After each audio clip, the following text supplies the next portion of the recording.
Hello and welcome to this first video in a series called An Introduction to Music Theory. In this first session we're going to look at a concept called pitch. Now pitch basically refers to how high or low a sound is.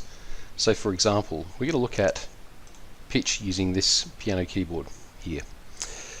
Anybody who's not familiar with a piano keyboard, just a quick explanation here, you'll see that it's arranged in a pattern. We've got two black notes together here, followed by three black notes. Then two black notes, then three, all the way up to the top where we have the final set of three. And down the bottom we appear to have one on its own, but in actual fact this is just the top note of the next set of three. So if the keyboard extended further, we'd have another set of three notes down here. So as I say, it's arranged in that two black, three black, two black, three black pattern. And in between those black notes we have the white notes, which sit on the bottom here. Okay, so in terms of the piano, when we talk about pitch and we talk about how high or low a sound is, we're talking about whereabouts on the instrument we're playing it and how that note sounds. So for example, if I was to play a note at the left-hand end of the keyboard, or the low end of the keyboard, or the bottom of the keyboard, I have a relatively low pitch. You see, that's a very low sound. If I play a note that's very high, or close to the right-hand edge of the piano, on the top end of the piano, I have a high pitch. So low pitches down to the left-hand end, higher pitches to the right hand end, and we go from low all the way up to high through the white and black notes. Today we're only going to restrict our conversation to the white notes, and we're going to look at how pitch is modelled on this thing here called the stave. So before we do that, let's just take a quick look at the way music's organised, or how these notes are, what these notes are referred to. I'm going to take one special note in particular.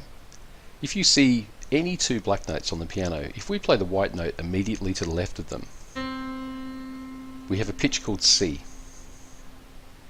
Okay, and as I say, we are using letter names to describe these pitches. So in this case, this note is a C. If we were to go down to the next two black notes and play the note to the left of those two black notes, we'll have another C. Down below these two black notes, another C. Pick one up here, two black notes. So these are all C's. And in terms of the letters we use for notating music, we only use the first 7 letters of the alphabet, which we've displayed at the top here. So A, B, C, which we just looked at, D, E, F, and G. Once we get to G, we go back to A again. I'm just going to quickly show you that on the piano. Don't worry too much about taking this in. This is just more to demonstrate the pattern. So this note here, for example, is an A. Now just note where I've started.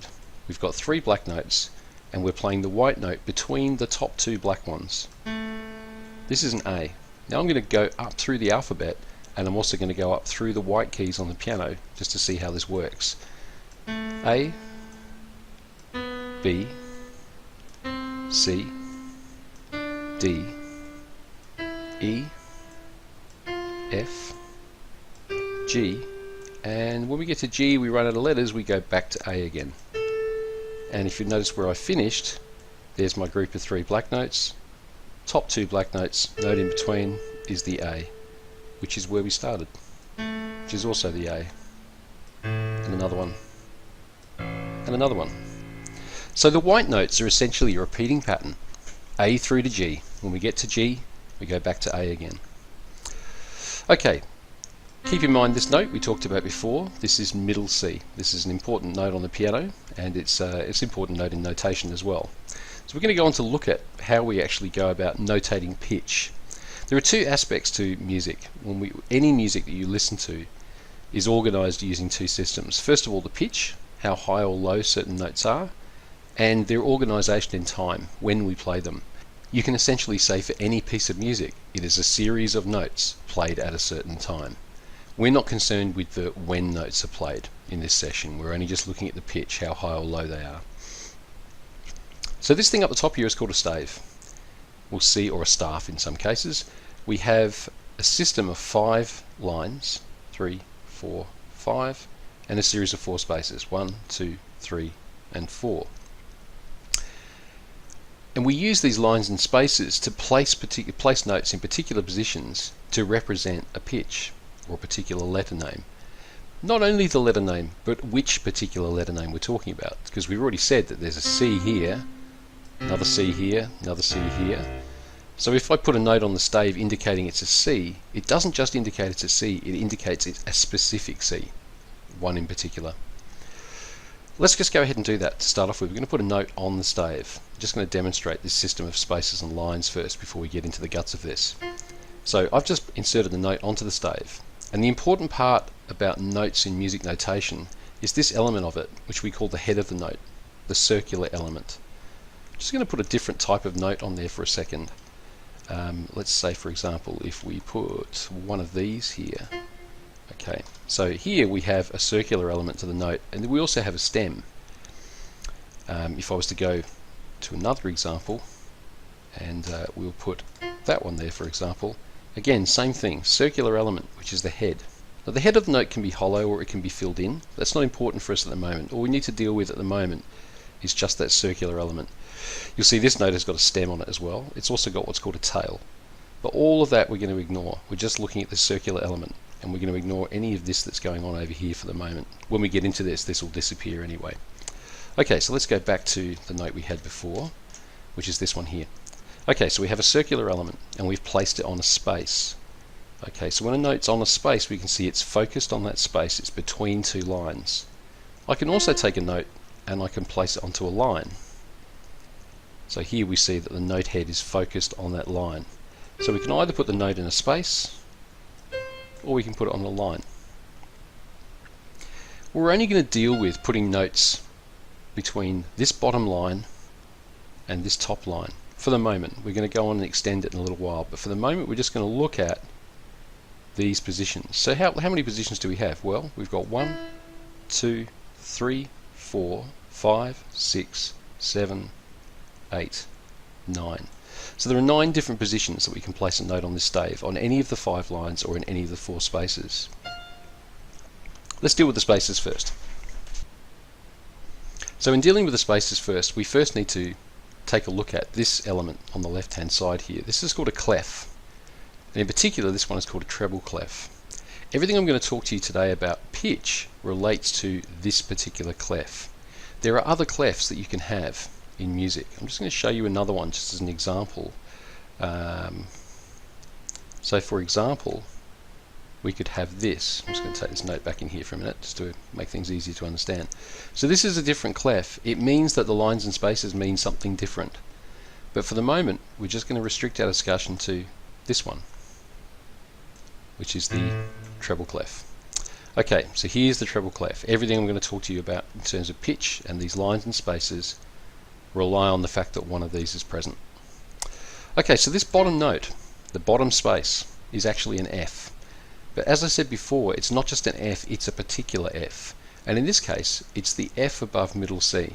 So how can we find that on the piano? Well, we already talked about the fact that we can go up through the alphabet if we're moving up the white notes or down the white notes on the piano. So if this is a C, we need to find the F above middle C. We can do that simply by just moving through the white notes. C, D, E, F. So having a look at that note's position, as we described before, a C is the left hand side of 2 black notes. An F is the left hand side of 3 black notes. And if we just have a listen to the pitch of that note for a second, and now I'm going to click this note on the stave, you'll see it's the same pitch. Okay, so this note here means this note on the piano. It's an F. If we were to take this note and move it up onto a line, in fact the line above the F, what we're effectively saying is we're moving from the F up a white note to the G. Okay, so if we start on the F at the bottom, we know the next line is going to be a G here. If we move that up to the next space, we do the same thing. We carry on up, we go up 1 extra note, which gets us to an A. The reason it gets us to an A, of course, is because we hit the G before. As I said before, when we get to the G, if we continue up, we go back to an A again.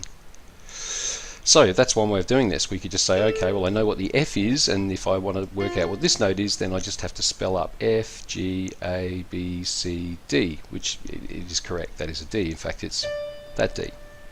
But there's a much easier way of doing that, and that is to learn some kind of pattern for how these things relate to each other. So we're going to look at the spaces first. Okay, so we've already identified this note as an F. I'm going to add an additional note to this. So we now have 2 notes on the stave. We're going to look at this one here. So this note is 2 notes above the one we initially put in, because we've got an F, we've got a G, and then we've got the next note, which is an A. So F, skipping over the G to the A. So if we have 2 notes on the stave that are in spaces next to each other, we know that on the piano keyboard we're going to have 1 note missed in between them, because that's the line that exists in between the 2 notes. So here's my F, that's the bottom space. Here's my A, which is the next space up, and there's that G that we missed, the G which is the line in between. So let's carry that idea on. We're going to do the same thing again. I'm going to insert a new note into here. So now we have an F, an A, and then if we would do the same trick we did before, F, skipping over the G gets us to the A, skip over the B, which is the line, gets us to the C. So there we go, F, A and C. And then finally we'll do the same thing, we'll drop another note into there, and we do the same thing. So starting on the F, skip over the G to the A, skip over the B to the C, skip over the D to the E. So we have F, A, C, E. So a good way of remembering this is the word it says, the word it spells. So to remember the spaces on the treble clef, we use face as a memory aid for it. I quite often tell my younger students to remember face in space. So the face sits in the space. So that deals with the spaces. So how do we identify the lines? Well, we could just use the information we already have to derive the rest of it. So for example, if I'm looking at the bottom 2 notes, let's just get rid of these 2 for a second. If I'm looking at these bottom 2 notes, F and A, then I know the line is just going to be the letter that appears in between F and A. So F, G. So this note here is going to be a G. If I did the same thing on these 2, A and C, this is our A and C in face, again we got the same thing. Between A and C is the B. So the middle line is a B. And if we did the same thing at the top, C and E, which is the C and E from face, and of course between C and E in the alphabet is our D. So that's one way you could do it. We could just derive it. And in fact, we could actually figure out what the lines are as well. I mean, this top line here, if I just take this note out, so we've just got the single note, this top space is an E. So if we go up a single note to get to the line, E, F. So the top space is an F. If we go down to the bottom space, we've got an F here. To determine what the line below that F would be, we just go backwards in the alphabet. So that bottom line would be an E. So that's one way of doing it. The problem with that is, of course, that whilst it is helpful, it means that, of course, you've got to be thinking about spaces to work out what the lines are. In reality, the more you deal with this, you just discover you have an ability, you develop an ability just to recognize the notes at a glance. So, for example, this is a D, this is an A, this is an E, and so on and so on. You see the space or the line, and you recognize what it is. But while we're developing it, we need some tools to help us. So we just have to take a look at identifying those letters that we had for the lines. So we had E, G, B, D, F, which is not as helpful as face, of course, because face is a nice familiar word that we can see at a glance. Of course, this doesn't spell anything. So what we quite often use is a memory aid where we take the first letter and just make a little phrase out of those letters. I don't know why I put that there, beg your pardon. So this is the common one, every good boy deserves fruit. In years gone by it used to be every good boy deserves favour, but I think it's changed more recently. It ultimately doesn't matter what you use, you can come up with your own. In fact, I have some young students who love coming up with their own crazy versions, but in actual fact it works really well because they come up with some humorous phrase, something that they find funny. They remember it. And it doesn't actually matter what you use, of course, but this is the conventional one. Every good boy deserves fruit. So, in essence, this is the way that the stave works, or certainly for the 5 lines and the 4 spaces. If we just take a look at the range of notes we've got there, so let's just put another note back into here. So this is the range of notes we've looked at. This is the lowest note, which we said was an E for every good boy deserves fruit. And this top line is the F, which is the F in every good boy deserves fruit. Remember, we always think bottom upwards. So face, we think up through the spaces. Every good boy deserves fruit, we think every good boy deserves fruit. We're going from the bottom to the top. If we look at that range on the piano, that's this E all the way up to this F. And as you can see, in terms of the piano, that's a pretty small range of notes. There's not a great deal there. Obviously we've got higher notes here and we've got lower notes, but none of those notes can be represented within the stave.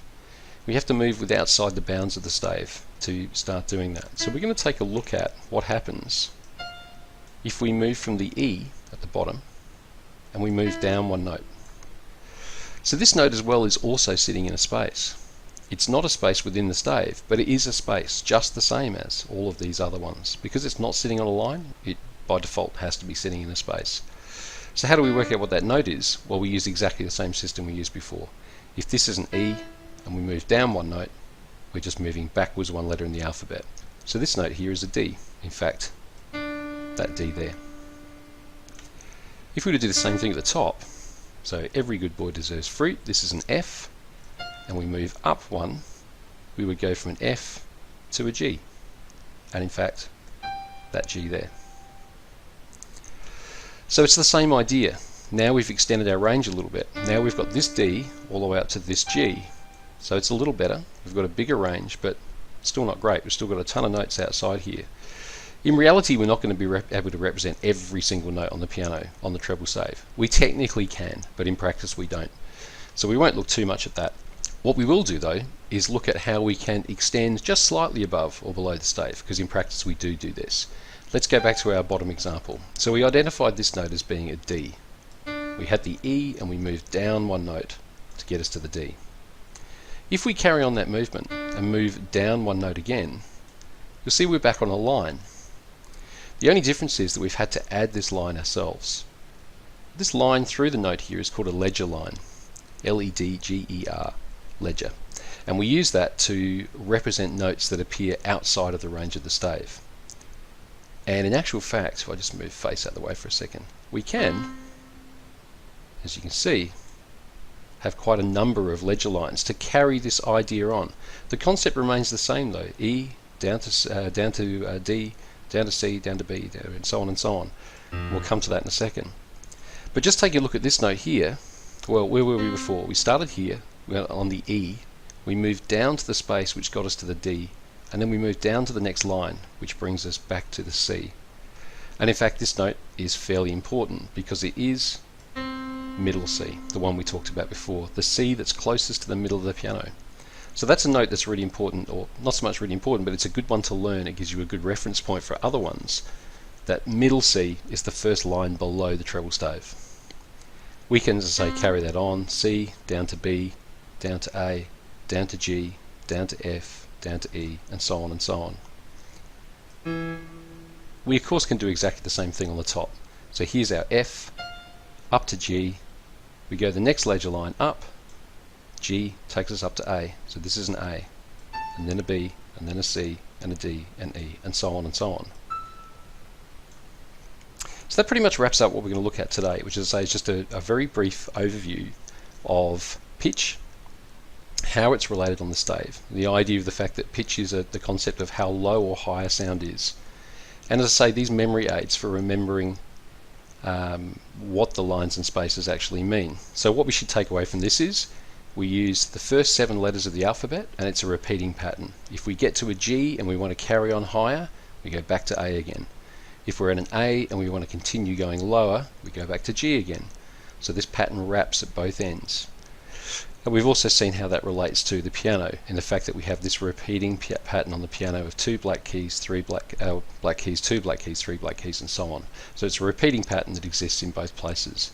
We've looked at the stave, 5 lines, 4 spaces, and also this thing here, the treble clef.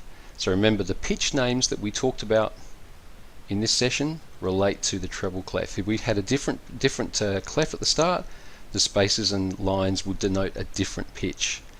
We'll come to that in subsequent sessions. With the next session, we're going to look at rhythm, the idea of how to organise music in time. But for the moment, that just gives us that idea of pitch. If you want an exercise to go and do to kind of reinforce this, one of the things I'd suggest you do, get hold of a manuscript book, or some music sheet. You can print sheet music off the internet. There's quite a number of blank. You just go and Google blank manuscript. In fact, I'll link to a good one in the video description. Or of course you could buy some manuscript paper.